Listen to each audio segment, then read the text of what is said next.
ایک آیت یا ایک حدیث دیکھ کے جو لوگ فتویٰ دیتے ہیں نا، عالم بن جاتے ہیں، وہ ہمیشہ گمراہ کرتے ہیں۔ آج جتنے گمراہ لوگ ہیں سب ہر گمراہی پھیلانے کے لیے ریفرنس کس کا دے رہے ہوتے ہیں؟ قرآن کا اور حدیث کا۔ بھائی اگر ایک حدیث یا ایک آیت کافی ہوتی دین کو سمجھنے کے لیے تو نبی صلی اللہ علیہ وسلم نے یہ کیوں فرمایا ہوتا بلغوا عنی ولو آیا رب حامل فقہ غیر فقیہ، مجھ سے بات سن کے آگے پہنچایا کرو، کیونکہ بعض دفعہ جس کو بات بتائی جاتی ہے وہ بات کا زیادہ اچھا مطلب سمجھتا ہے۔ پتا چلا بھائی دو قسم کے لوگ ہیں، ایک بات سنتے ہیں لیکن ان کو اس کا مطلب معلوم نہیں، یعنی نبی کی حدیث یا قرآن کی آیت ان کو معلوم ہوتی ہے لیکن اس کا اصل مفہوم ان کو معلوم نہیں ہوتا۔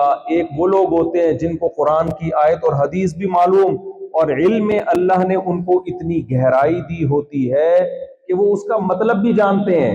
تو مطلب جو جانتے ہیں ان سے پوچھا جائے گا، اور جو لوگ مطلب جانتے ہیں امت نے ان کو کیا نام دیا ہے؟ فقہا۔ کیا نام دیا بھائی؟ فقہا، فقہائے کرام۔ ایک ہوتے ہیں محدثین کرام، یہ وہ ہیں جو حدیث کو جمع کرنے والے، ایک ہے فقہائے کرام جو حدیث کا مطلب بیان کرنے والے۔ تو اب قرآن کیا کہہ رہا ہے؟ قرآن کہتا ہے تمہارا مال اور تمہاری اولاد تمہارے لیے فتنہ ہے۔ تو فتنے کا مطلب کیا ہوا بھائی؟ ایک طرف اللہ قرآن میں فرماتے ہیں یمددکم باموال وبنین، نوح علیہ السلام نے اپنی قوم سے کہا کہ تم اللہ کی نافرمانی چھوڑ دو، توحید کے راستے پہ آ جاؤ، اللہ تمہارے مال میں بھی اضافہ کرے گا اور تمہاری اولاد میں بھی اضافہ کرے گا۔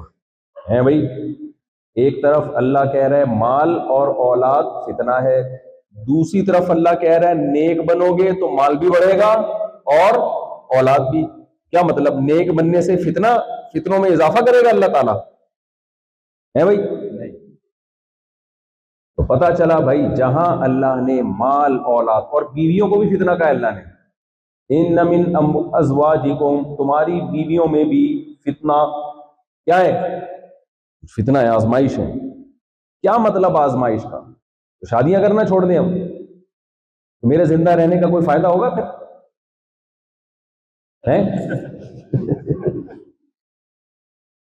پھر تو مجھے تو مر جانا چاہیے فوراً۔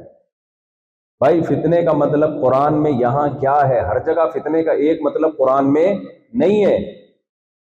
یہاں مطلب یہ ہے کہ یہ بہت بڑی نعمتیں ہیں اللہ کی، لیکن بعض دفعہ نعمت کی جب انسان ناقدری کرتا ہے، ناشکری کرتا ہے، تو وہی نعمت عذاب بن جاتی ہے اس کے لیے، وہی نعمت وبال جان بن جاتی ہے۔